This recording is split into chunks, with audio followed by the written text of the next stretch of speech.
Hello, everyone, and welcome to today's expert briefing, Dropping F-Bombs, Securing Your Supply Chain with Software and Firmware Bills of Materials. My name is Melissa Russell, and I'll be the host for today's session. Before we get started, I just wanted to go over a few housekeeping items. We are recording this session, and we will make a link to the recording as well as a link to the slides available in a follow-up email.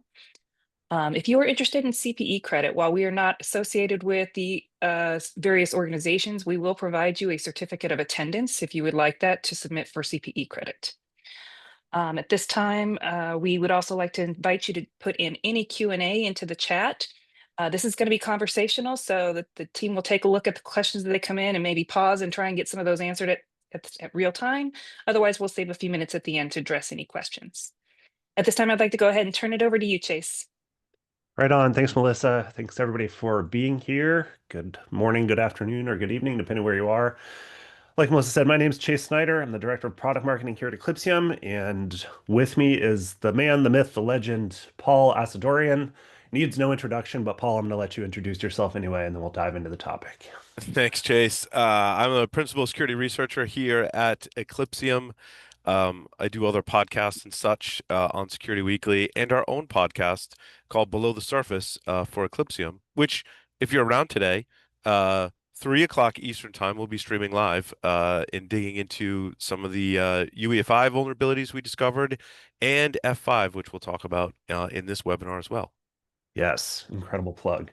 All right, so the topic of this webinar, dropping F-bombs, securing your supply chain with software and firmware bills of materials. We're going to talk about how supply chain complexity creates cyber risk, which creates the need for S-bombs and F-bombs, and even hardware bills of materials, raw material bills of materials, the need to know what goes into all your stuff to be able to mitigate risk. We'll talk about a few real-world attacks, APT groups and cyber attacks that have specifically leveraged risk that was introduced through the software and firmware supply chain to cause real harm, and then talk about how S-bombs and F-bombs help mitigate cyber risk and why the perception or the importance of these secure software and firmware bill of materials is causing government agencies worldwide, from the Department of Defense to the new EU Cyber Resilience Act, to start requiring not just software bills of materials, but firmware bills of materials starting to be explicitly and legally required for software providers and buyers, particularly within the defense industrial base, but also more general commercial enterprise. So we're going to keep this super conversational, like Melissa said. We'll sort of talk through each topic as it comes.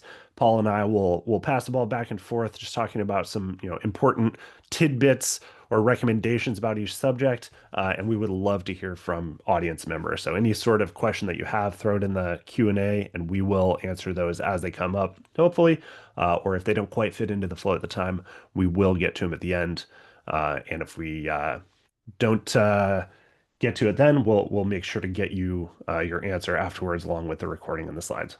So diving right in, the challenge of software complexity and supply chain complexity. Basically, every computer thing that you have, every laptop, every server, every switch, your little Wi-Fi cameras, your little cool light bulbs, has a ton of little subcomponents in them that were manufactured by different factories all over the world that have their own software and firmware in them that is probably many layers deep back in the supply chain from you. You have no idea what's in it. You don't know if that code is secure or not. This is extra true and extra risky for enterprises and governments who are buying compute equipment at scale and rolling it out, and that compute equipment is handling sensitive data, and they're essentially processing, national defense critical data or financial data using code inside of, components and chips in these devices that they didn't produce the code. They don't necessarily know what's in it. They don't know what it's doing with that critical data. So there's an increasing amount of perceived and actual risk being introduced into critical systems through the complexity of the supply chain. Yeah, Chase, it's interesting. Just on that slide, I had a Yeah. conversation with Bob Martin from MITRE 3 years ago or so, and he leads the supply chain efforts at MITRE.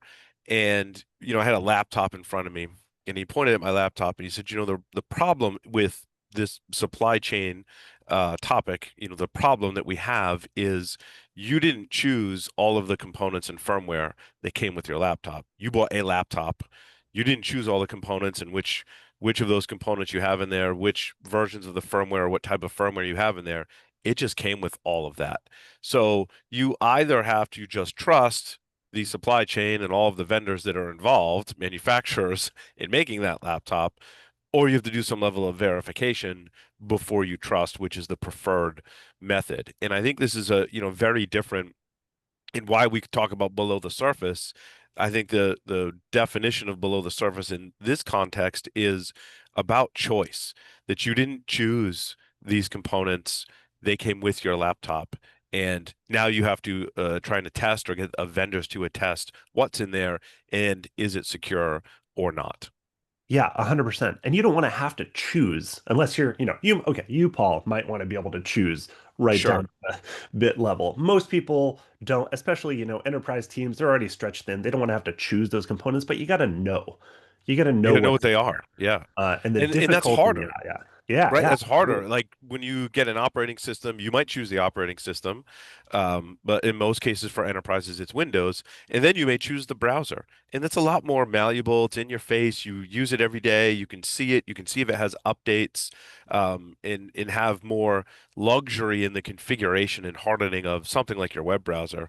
But when it comes to like what firm is on my TPM, I don't know, right? That's one of the reasons why we exist at Eclipsium is to give you that visibility. Yeah, 100%.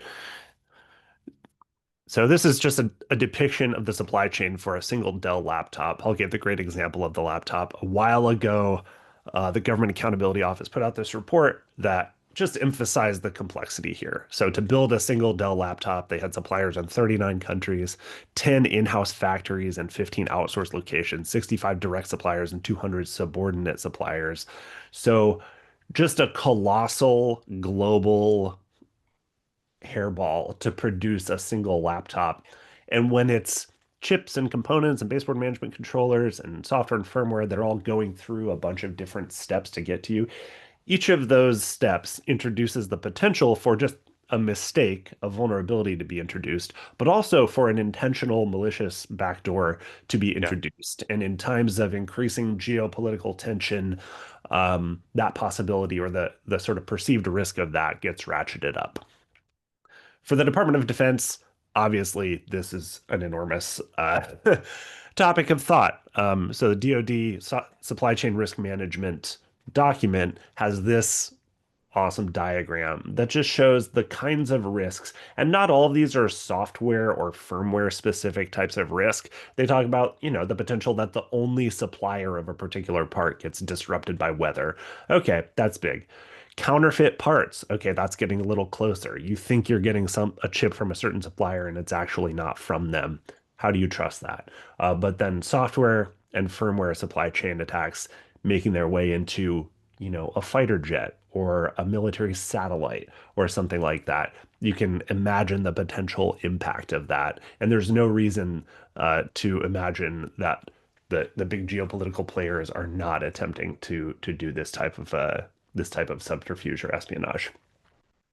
So the way that NIST SP 800 161 R1, always a mouthful to name the NIST documents, the way that they sort of frame or segment the risk that can be introduced throughout the supply chain is basically two lanes. There are threats, so that's the malicious, adversarial insertion of malware, counterfeits, industrial espionage, etc. And then vulnerabilities, so accidental introduction of risk, but the potential and the likelihood of vulnerabilities getting turned into threats, super high. We're seeing recently there was the Red November attack campaign the researchers that sort of disclosed this campaign noted how quickly the attacker was starting to exploit newly disclosed vulnerabilities. So we have this whole like global system, which Paul is very familiar with, for discovering and disclosing vulnerabilities responsibly in such a way that they can be patched to minimize the risk of them being exploited. An attacker Yeah. A, adapting to that and just moving quickly. a quick story on that. A few years ago, I love this example. Quark's lab discovered that there were vulnerabilities in a TPM. And when they trace it back, they said, well, this OEM made this laptop that had this TPM chip in it, and it has a vulnerability. So let's disclose it down to the OEM. And the OEM said, well, we got this chip from another company, so we have to go back to that other company. And the other company said, well, we don't support that chip anymore, so we're not going to produce fixes. So now this is the situation as a defender that I really dislike, and that is now I'm stuck because of the supply chain. I've traced it back and I can't get that fix to remediate that vulnerability because of issues in the supply chain risk, supply chain vulnerability management has failed in this case, and therefore the laptop's vulnerable. My only way to remediate that vulnerability, well, the most easiest is to get a new laptop, right? But we don't always Which, refresh hardware as quickly as we might need to remediate some of those vulnerabilities. We've seen similar kinds of things with UEFI and other, security controls where there's a vulnerability and I have to wait for the OEM to produce that update. So I'm beholden to the supply chain in order to remediate vulnerabilities in my own environment. yeah. And the deeper in the supply chain you go, TPM firmware, it's like, okay, it's on a chip that gets incorporated into a board that gets incorporated into a laptop or a server. Right. The layers there introduce latency. It's slow. Even if the Yes. even if Even if the there is original an update. manufacturer is going to issue the patch, you as the end user are going to be at risk, or you're going to have to introduce, mitigating, compensating controls for a long time before that patch is going to work its way through the system to you. Correct. And we talk a lot about the incentives in the cybersecurity landscape here. And this is a weird one where it's like, oh, you mean if we're not going to issue a patch for this TPM vulnerability, you're going to have to buy a new laptop and give Yeah. us money? There's an incentive misalignment there between the Agreed. end user and the manufacturer. And we'll get into this a little bit later, but I think that's part of what some of the new laws and regulations are trying to mitigate is that the EU Cyber Resilience Act has a lot of supply chain and SBOM and also a lot of vulnerability management language in it that, to my interpretation, says that every step along the chain is responsible, can be held responsible, both for vulnerabilities that they pass through from someone who's upstream of them um, and for vulnerabilities that are discovered downstream of them and reported to them. And so there's this sort of web of responsibility. I'm not a legal expert, so don't rely on my interpretation of that document too much, but we'll talk about it a little bit later. But that was a great segue into this next one, this next NIST visual that's just about the opacity and the risk that gets introduced throughout the supply chain, where you've got this sort of layer of original suppliers that build the stuff, and then you've got the sort of middlemen that buy stuff from the original suppliers and build or compile, systems integrators, resellers, that kind of stuff. There could be many layers of suppliers before it actually gets to the enterprise. And at each of those levels, what's your confidence? What's your ability to even get a bill of materials to know what you're getting from them? And then what's your confidence in the accuracy of it? And the various, we'll get into the more like technical details of what goes into an SBOM and an FBOM and how to keep them up to date, how to keep like the actual binary and then the SBOM metadata in sync with each other so that what the SBOM says is what's actually in the binary. But it's a non-trivial problem. Okay, the impact. We're going to talk about some attacks now. I should have probably pulled the F5 thing up to the top because it's top of mind for everyone, but I didn't do that.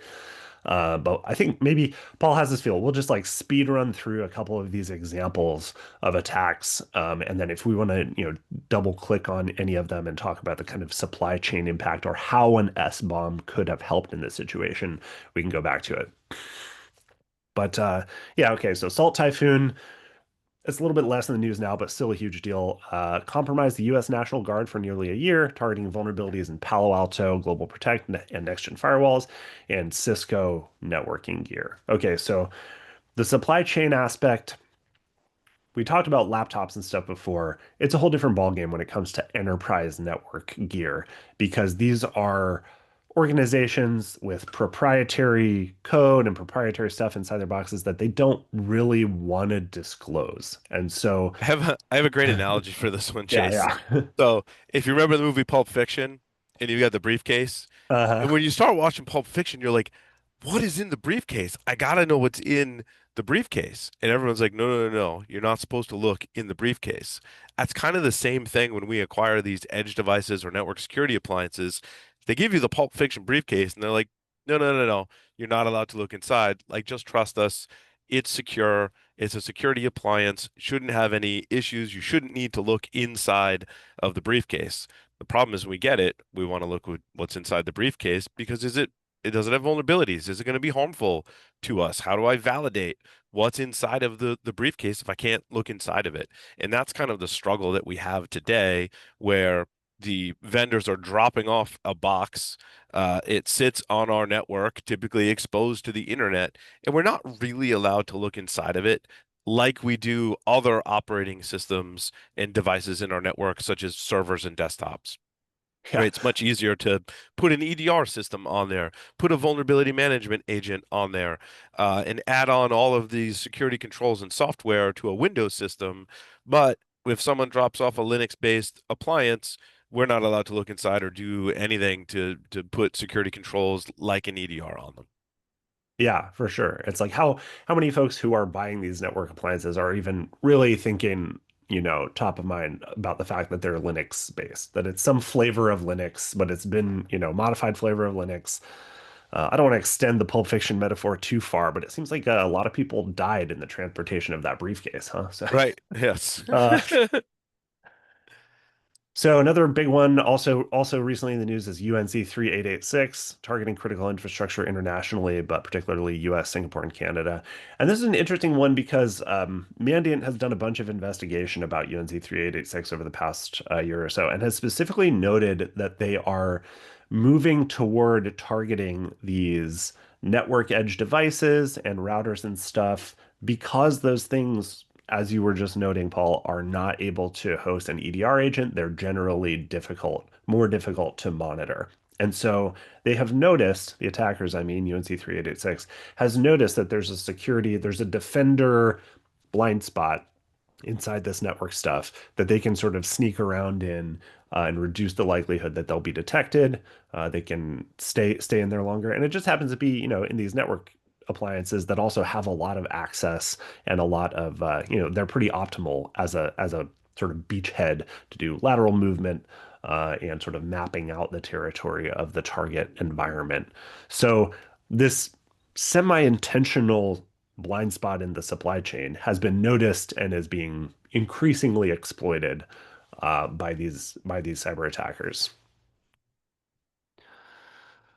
Silk Typhoon, we talked about Salt Typhoon. There's the whole Typhoon sort of family, but Microsoft specifically noted that Silk Typhoon was targeting the IT supply chain.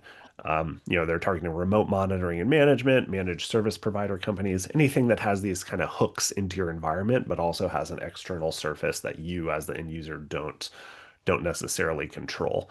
And it makes a ton of sense, but it also is kind of brutal to think of the things that are either empowering your business to innovate or accelerate, these remote monitoring solutions or these MSPs that are supposed to be like a multiplier for your productivity, or your security solutions like your firewalls, which also, inherently sit at the edge and have a lot of control about what goes in and out, and they're supposed to protect you, are actually being used to break in and cause harm. And then finally, we get to the F5. So this is a whole other supply chain ball of wax. We could do a whole session on this, and we actually probably will later in the podcast, which you should also join. But it's like F5's systems themselves got compromised, and some of their source code for Big IP, extremely widely deployed product, by the way. This thing is everywhere, F5 went public in 1999. They've been around for a long time. Big IP has been around for a long time. It is widely deployed globally. Some of the source code was leaked, and some undisclosed vulnerabilities that F5 was actively working on. So, kudos to them. They're working on patching vulnerabilities they know of in the product. They didn't have any evidence that those were being exploited in the wild yet. I'm sure they were following appropriate disclosure. But now there's vulnerabilities, undisclosed vulnerabilities in presumably malicious attacker hands that are inside of these devices that are, it's a network edge device that doesn't host EDR agent or monitoring very effectively. So that's a supply chain issue. And they stated that they have no evidence that their supply chain was compromised, meaning that even though their development environment was compromised, their update systems and their deployment systems for rolling out software to customers. Unlike in the SolarWinds issue from a couple years ago, their Right. update systems were not compromised. So this isn't exactly SolarWinds, but even if their supply chain hasn't been compromised, if you are an F5 customer, your supply chain is compromised. And you have to treat all your F5 stuff as if it's potentially compromised until you can verify it otherwise. And it's hard to do that. So I don't know. What do you think? What's top of mind for you about this F5 situation? And particularly, Paul, how do you feel like an SBOM or an FBOM or sort of supply chain security focus would help folks deal with this kind of sort of a black swan event? Yeah, I mean, it's hard to know what's inside your F5 device because oftentimes a lot of those vendors don't publish an SBOM and tell you what the ingredients are inside of that. So if there's any kind of vulnerability, whether it's specific to the F5 platform or it's in some open source library, how do I know if my F5 device is impacted by that unless F5 tells me? So the SBOM is a great use case, is a great use case for SBOM. The appliances should come with an ingredients list of what's inside of it so that when there are vulnerabilities in any of those components, whether commercial or open source, you know that your device has that particular component inside of it. And so that's one of the gaps that I think SBOMs can certainly help. With respects to F5, this is an unfortunate series of events. F5 did go through great lengths to make sure that their supply chain, in other words, the processes to push out software, were not compromised, it's important to note that I don't believe today, based on everything I've read, that your F5 devices are backdoored, that when you apply a firmware update, it comes along with malware. Do I think that? Probably not, because there was a lot of due diligence to identify and uncover if that was the case. However, now the attackers have vulnerabilities and source code for this platform, which shows, the fact that they were in there taking that stuff and went through those great lengths to compromise F5 to obtain this means it's a target. Like there is a target on all of these devices, and you have to go through great lengths now to defend this part of your infrastructure because there's a target drawn on it by these attackers. Yeah, 100%. We have not a question, but a comment. Love hearing from the audience. Please keep them coming, folks. But I'm going to read the comment out loud because it's highly relevant. They said, I was on a conference of a well-known security appliances supplier. They said if they fully test security of their appliances, they would spend 2 years on it. So they prefer to release it without proper testing. I don't even want to know which company would say something like that in a public forum. But it's not too surprising. It's sort of security and productivity operations are always a little bit at odds. And so efficiency is really important in security because if security takes up too much bandwidth or too much cost, it will simply be sacrificed in favor of faster operations. And every company has to sort of do the math for them on how much risk that is. And that's kind of, to some degree, that's why things like cybersecurity insurance exist, is because you know that risks are going to make it through, even if they did the 2 years. A vulner, 2 years of testing, a vulnerability would come out and it would be like, oh, it's not secure. And so they're doing the math, they probably got actuaries in there calculating out like how much risk do we accept? How much can we insure away? There's three things you can do with risk, right? You can accept it, you can transfer it, or you can mitigate it. And they're Yeah, and I think this is a case for mitigation, and it's a call to all vendors to allow us to do that defense and mitigation. If they're not going to put the time in to do the security testing and harden the devices to be more resilient, that risk transfers to the customer, and the customer needs access to these devices to monitor them like you would any other system in your environment or most other systems in your environment. And that's where our hands are tied. That I've always called for the industry to go, okay, you give me an appliance, it's great, but give me access to it so that I can install software to do security monitoring, so that I can hunt for threats more easily and have access to that device. Yeah. And I mean, I don't exactly know what sort of decision-making process it is for these organizations to not want to allow that, but it seems like a great way to sort of transfer some of the burden to the buyer. Like Yeah, it's yeah, like, that's okay, what they're doing. sure, I'll Right. open it up. You can totally secure it. Um, who knows? But Okay, last little example, and then we're going to get into, as promised, we're going to talk about what's in an SBOM, what's in an FBOM, how to get them, how to manage them, and how to use them to ultimately respond to this. But this was just a super interesting topic that we've been talking about a lot lately as the global AI boom, hits stratospheric proportions. But NVIDIA did this research into baseboard management controllers, which are a component that's on every motherboard, every computer, everywhere, widely deployed type of chip that's used to manage, very nitty-gritty details about, like the voltage that's transmitted between chips on the motherboard, and it's used to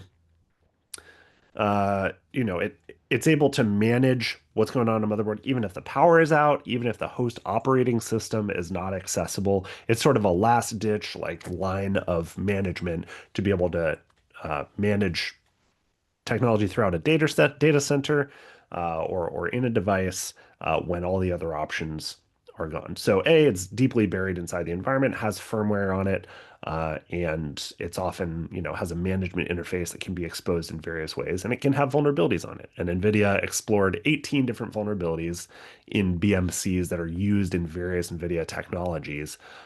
They described 9 proof of concept exploits, and they noted in this research that in spite of BMCs being a critical component to the overall NVIDIA platform, NVIDIA didn't have access to the source code. Okay, so Yeah. that's like, is that the highest market cap company in the world yet, or is there still a couple more? It's getting up there.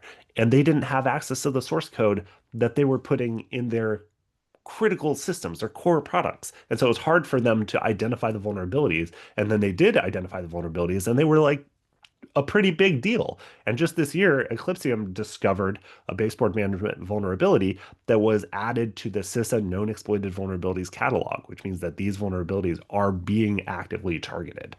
So this is a really concrete example of the supply chain introducing risk that even the most advanced organizations have roadblocks for them being able to deal with it.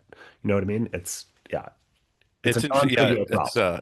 it's the computer inside. You like computers so much I put a computer inside your computer, and that's your BMC. And the BMC has the highest level of privilege on that system because it has the what I call like tentacles into the hardware. So you can do things like when the server's off, connect to the server, power it on, and reinstall the operating system out of band. So it's very much an out of band management system, but has that high level of privilege to the system. You want to bypass secure boot reliably? You can do that from a BMC because it lives outside of every other ecosystem because it has to, right, in order to accomplish its goals for the administrator and give you those features. So these vulnerabilities are, have been very highly critical. There's been a number of them. We've disclosed a bunch. NVIDIA disclosed a bunch. And, the vendors are working to lock down the ecosystem, but it's hard. It's another computer inside your computer that you have to secure.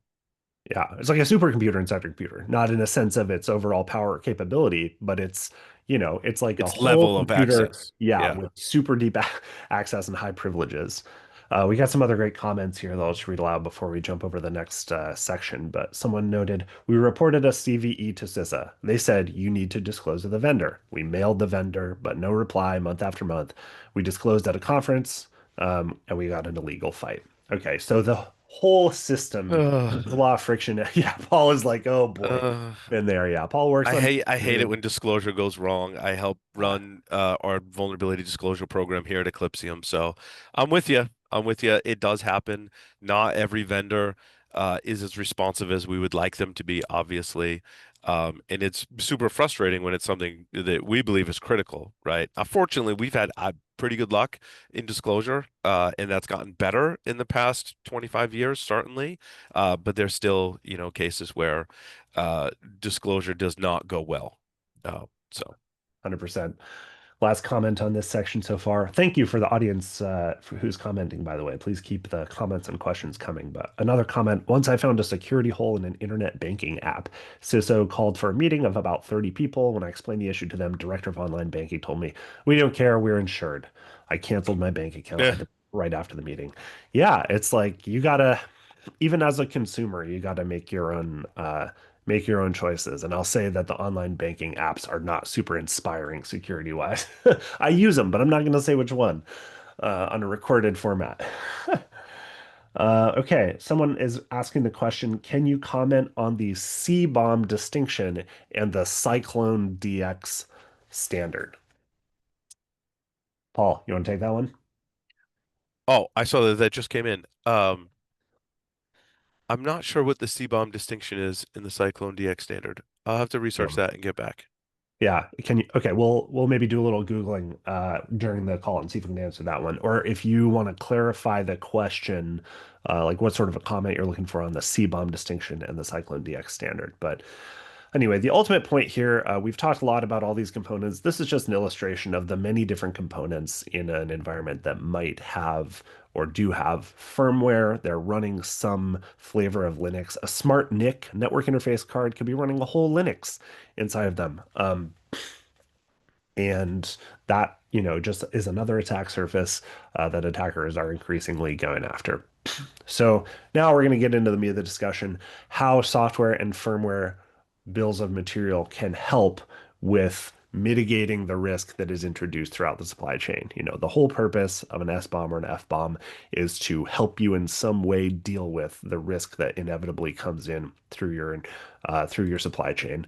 What do?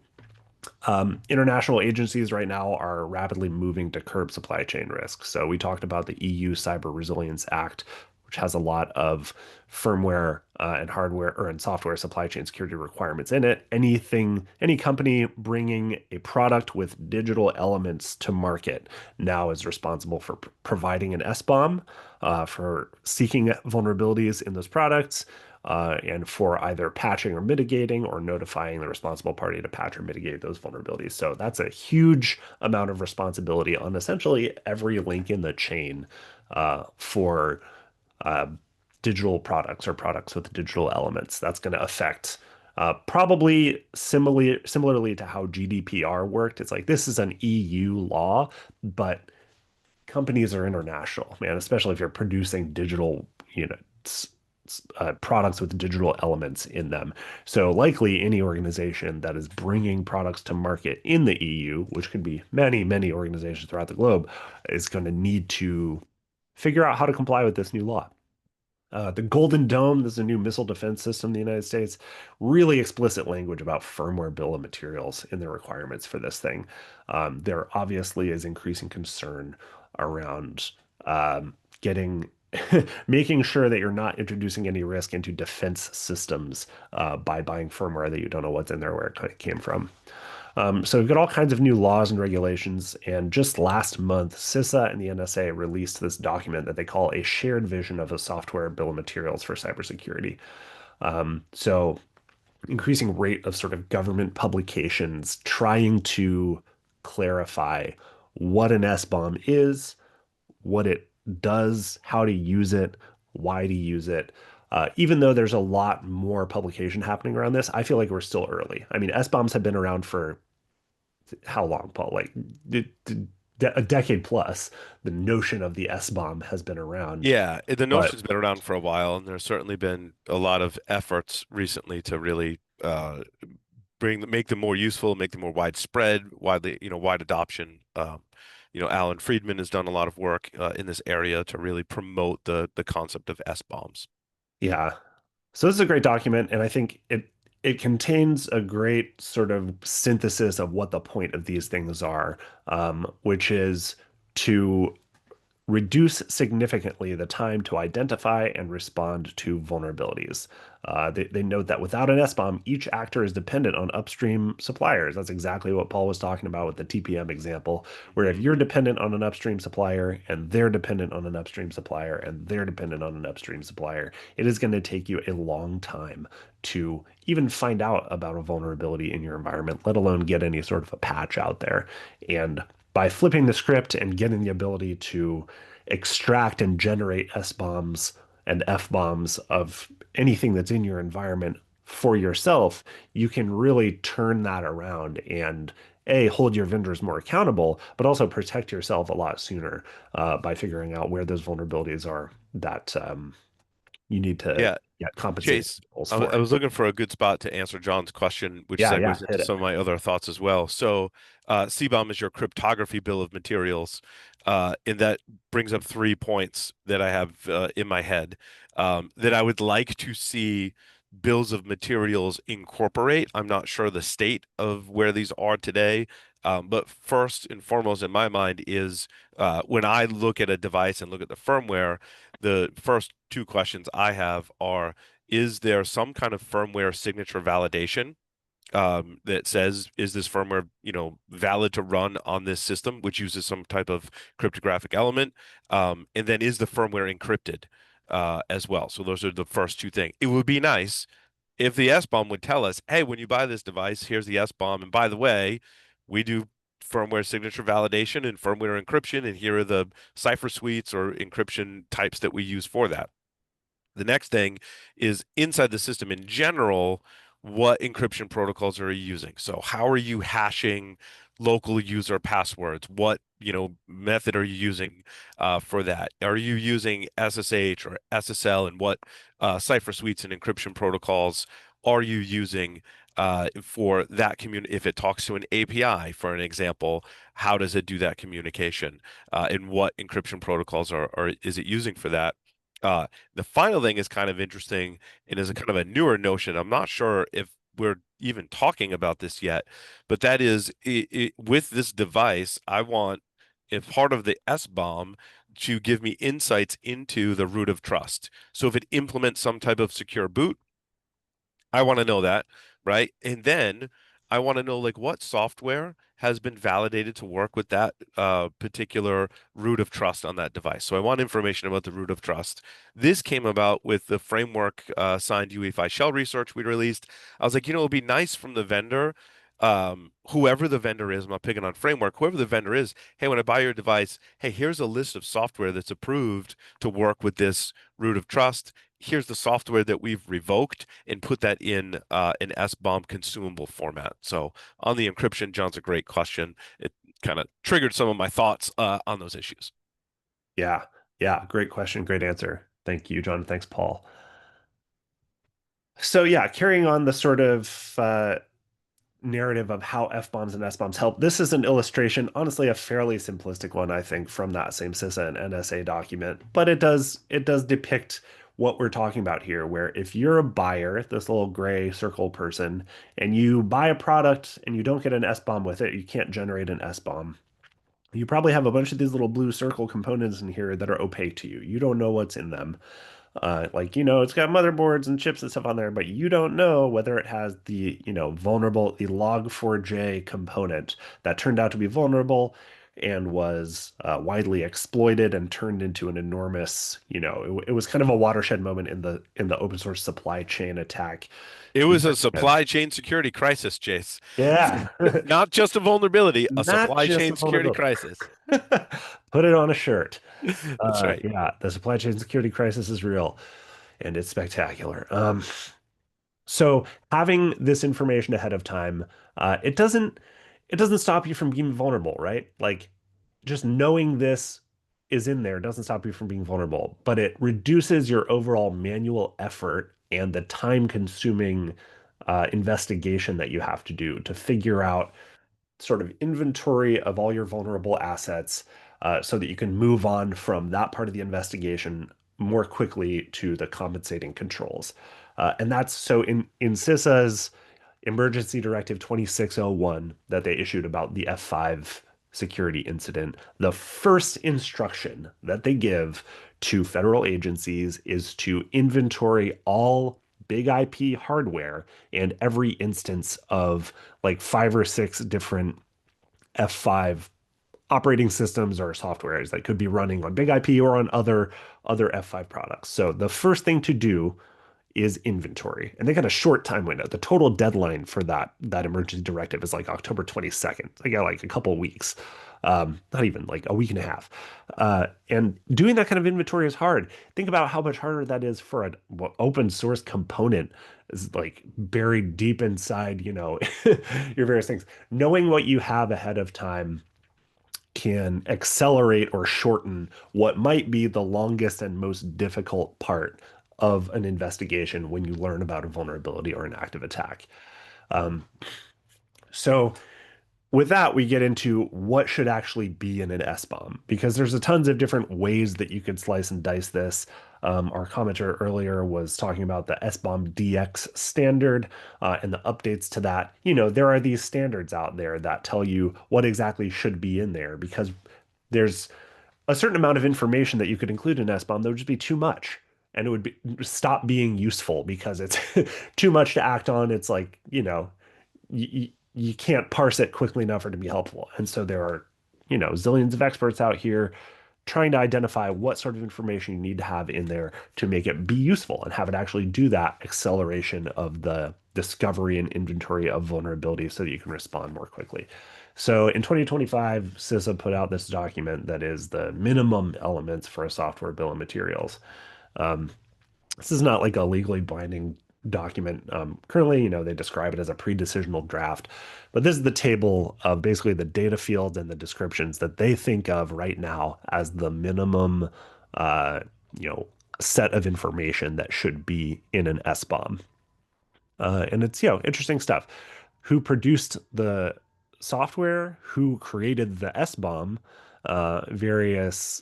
Various hashes or information about the software itself, the components that are in there, the license. Dependencies is a really critical one because, you know, as dependencies move along down the supply chain, that's what introduces that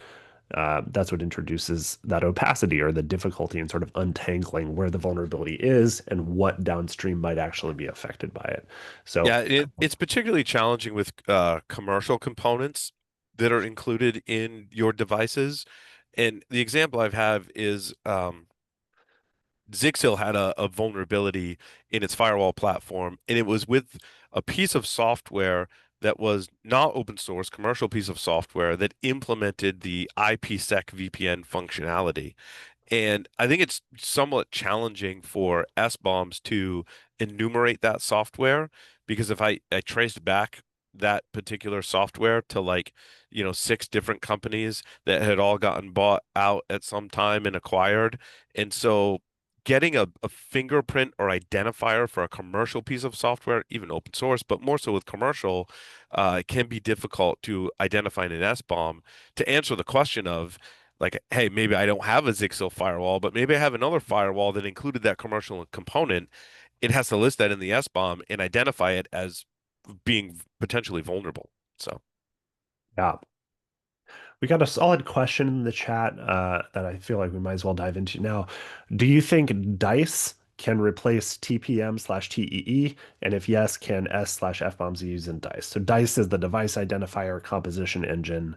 TPM is trusted platform module. TEE is trusted something environment, trusted execution environment. And I think, yeah, so DICE is a hardware root of trust thing, right? That's used to protect devices and components where a TPM would be impractical or infeasible. I feel like it sort of depends on the device. Like, I don't know if DICE would replace TPM/TEE, but there are areas where DICE is what makes sense, and there are areas where TPM and TE make sense. Super interesting question in the context of the current AI boom because AI hardware, GPUs, et cetera, are much younger technology than sort of CPU, like classic compute stuff.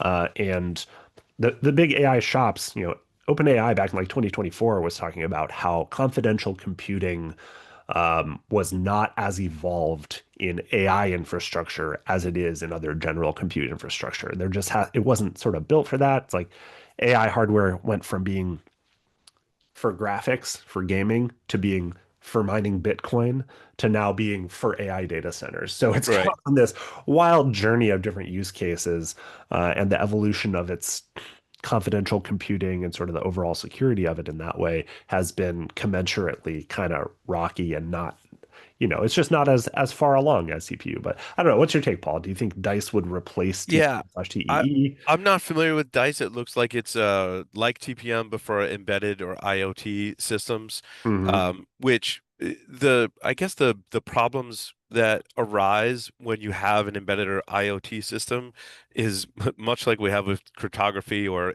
roots of trust. It's all about the implementation. If the vendor implements some type, you know, whether it's Dice or TPM or some other kind of hardware root of trust, then it does make the device more resilient. That doesn't mean it's impervious to attack, as there's lots of side channel attacks and other glitching attacks that people have done to get around that. However, it comes down to the implementation. And often what I see are manufacturers that are incorporating these embedded IoT components and just not using the security controls at all.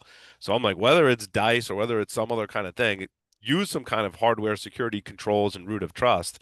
But what happens is they don't use it. So like ESP32, you can totally do secure boot and firmware encryption, but we don't see it as often as we should in the field. So these protocols and specifications are great, but we got to get adoption of them, by the manufacturers. Yeah, 100%. And then the subsequent question is a great segue into our next topic, which is can S/F bombs be used in dice? So maybe let's talk about what is a firmware bill of materials. We've been talking about S bombs. Firmware is still just software, but it's a little bit different in where it lives, and the supply chain is a little bit different for firmware than it is for what we think of as software. And that means the bill of materials is different. And we kind of face challenges talking about firmware because don't people don't think about it that much. But in a world where the firmware of a baseboard management controller is being actively exploited and is on the kev, I think awareness about firmware vulnerabilities and the need for a firmware specific bill of materials is on the rise, and that's a good thing. But this is so um, people from Eclipsium actually helped write up this firmware SBOM proposal back in 2023, and it sort of describes these four components that are basically included in a firmware image: immutable space critical blobs, immutable large blobs, precompiled portable executable binaries, and then PE binaries built from source, and the various challenges in providing an SBOM as the producer of the firmware along the way. So in these immutable space critical blobs, for example, SBOM metadata is detached. You can't add any extra data into the blob, as you have to have a separate SBOM metadata. And that means you have to keep two different things up to date. And that's hard. There's definitely going to be Yeah. drift between those things. Well, and it's hard too if the manufacturer produces an SBOM and they deliver the firmware as an encrypted firmware image. Now, me as the end user, it's extremely difficult for me to generate my own SBOM and then compare it to the manufacturer's, right? Because Yeah. we shouldn't just take at face value what the manufacturer says is in the firmware or software. We should also be generating our own SBOMs, and firmware encryption can kind of put a monkey wrench in that. Yeah, 100%. And so that's yeah, the need for F bombs as that sort of layer that's kind of below the surface, but is increasingly targeted is going up. But the challenges of both delivering an F bomb, dropping an F bomb, if you will, as a vendor, and the challenges of verifying or generating your own F bomb as a buyer are different and often harder. And so that's something that at Eclipsium we are laser focused on helping people with is the ability to generate S bombs and F bombs of the devices that they have deployed in your environment. So extracting the actual firmware and telling you what's in there so that you don't have to rely on the supply chain to deliver that. And also so that you can compare and validate that what you got is what you thought you paid for. We talked about already, knowing what you have doesn't mean you can trust it. You've got these sort of ingredients in the environment, but just because even just having the F bomb or the S bomb, you know what's in there, that doesn't mean it's necessarily secure, but it will help you accelerate or eliminate that sort of phase of an incident response where you have to say, like, okay, headlines are coming out about a big new attack, a big new vulnerability has just been disclosed or added to the kev.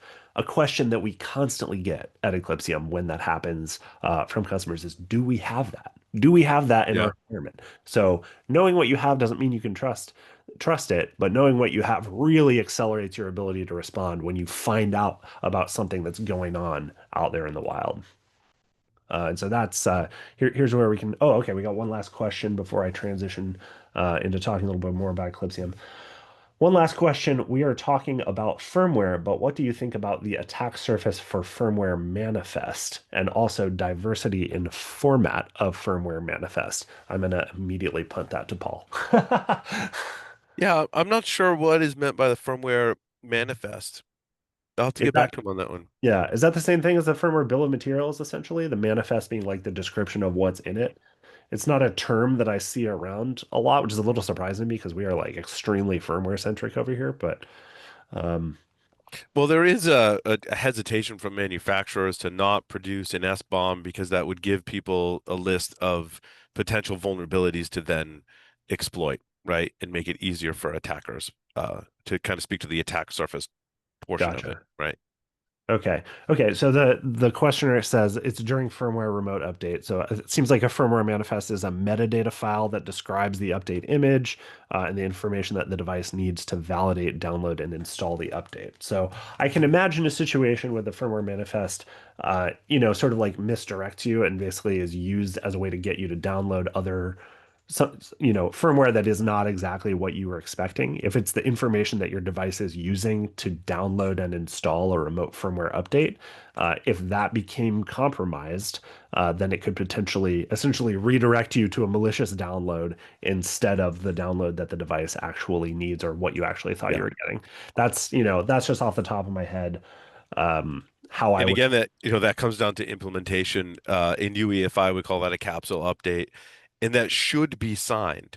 So before, when you do a UEFI update, it downloads not the entire new firm or the entire firmware image, just the changes, and what we call a capsule, and then that's cryptographically verified or not, depending on if the vendor has enabled that or not. We did a study a long time ago in Eclipsium history and discovered that some manufacturers just were pushing out capsule updates and there was no validation of them. So I haven't looked at that in UEFI sense recently, but it's certainly I see that in other devices as well, right?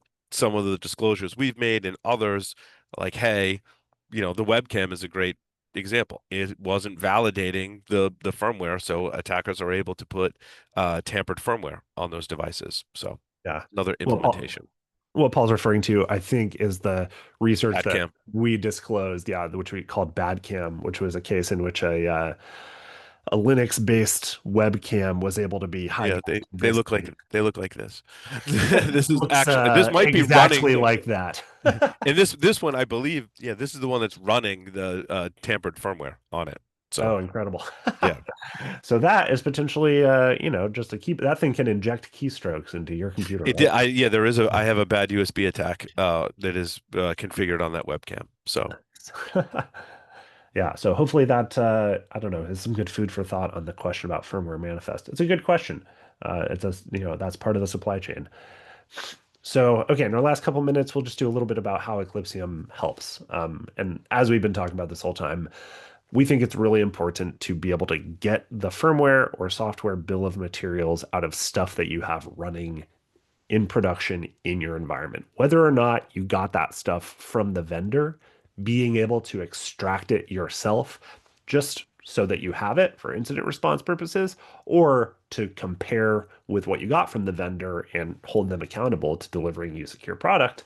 Those are both good use cases, but you've got to be able to produce those. And that's something that Eclipsium enables you to do. So we place a sensor on your devices, or we can do remote scanning, authenticated or unauthenticated scanning of routers, switches, network devices, the things like F5 big IPs that are hard to look into, but that you want to know about the internals of. And we can extract all kinds of information from the embedded firmware, component firmware, hardware data, and generate that firmware bill of materials for you on the fly so that you know what the components are and what they're running, and you can rapidly respond when a new vulnerability like the big BMC vulnerability gets disclosed. You can immediately understand your own attack surface and whether you're exposed so that you can implement compensating controls and get started rolling out the patches to reduce your exposure to that. So this kind of information is useful for all kinds of other things. Having an F-bomb is a really great way to improve your security posture. But you do also have to incorporate it into your security procedures, right? Just having it doesn't help at all if you don't have a practice of using it and referring to it in your security and incident response practices. So I don't know anything further to dive into on that, Paul, before we go into the sort of next steps section. no, Right on. So yeah, next steps. I mean, as we've sort of been banging the drum this whole time, it's really important to require SBOMs and FBOMs from all your vendors. If you're not already doing that, pretty soon you'll have a strong legal basis to do that, where many organizations will be legally required to provide an SBOM and an FBOM.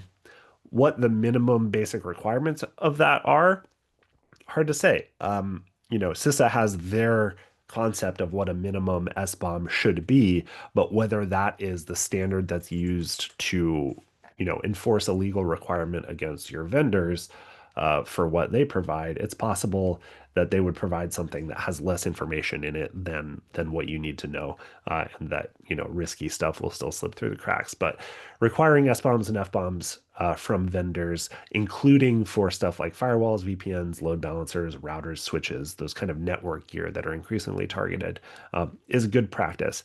Whether or not those vendors are going to be willing or even able to provide those SBOMs and FBOMs is an open question right now, but I think as these regulatory requirements increase and as more and more visible incidents like the F5 incident, like the recent wave of Cisco ASA attacks, as more and more of those things happen, I think it'll be more and more standardized to require those kinds of things.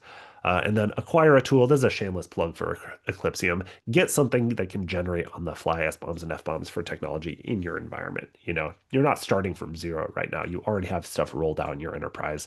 Being able to get an SBOM or an FBOM out of there can really accelerate the inventory stage of an incident response, which can often be the long challenging part of it that leaves you exposed for longer if it takes you a long time to even find the vulnerable components in your environment.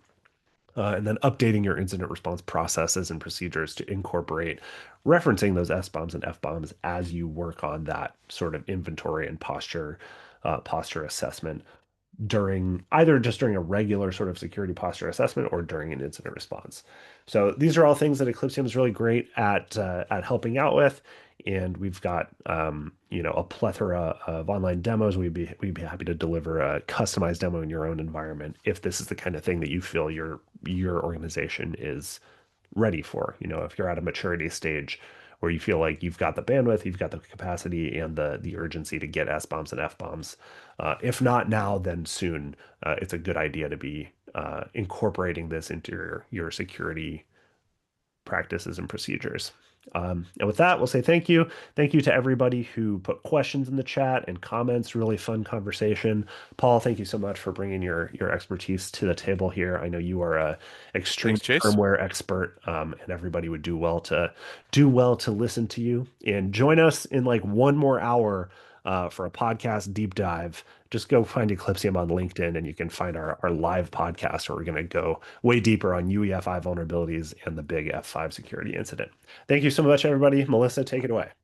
Thank you. And thank you again, Chase and Paul. Again, ladies and gentlemen, I did just want to remind everybody we did record the session. We'll be processing the recording and we should be getting it out to you either by tomorrow or Monday, just depends how fast Zoom is running. So look for that and a link to the slides. And thank you again for joining us. And we hope to see you on the next expert brief. Thanks so much, everybody. Thanks, everyone.